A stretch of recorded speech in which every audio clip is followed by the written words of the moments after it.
Recently, the ball chain on my Roman shade broke. It's gotten a lot of use, and this is actually not the first time this has happened.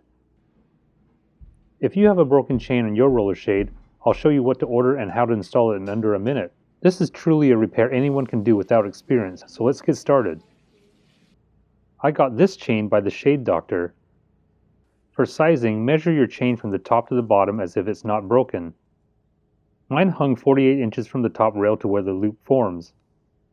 And for this, we'll need a number 10 ball chain, which is the most typical, although there can be exceptions.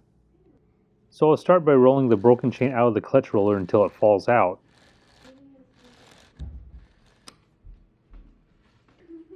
And now the replacement roller chain is ready to be installed. I'll insert the new chain in at the bottom of the clutch. And if I can get my hands out of the way, you'll see where I start on the side of the gear and then slip one of the ball bearings into the teeth of the gear. At this point, grab the gear and start rotating it slowly. As the clutch gear rotates, you can see how each ball bearing gets fed into the gear quite smoothly. The hard part is actually getting a grip on the gear so the gear can be turned.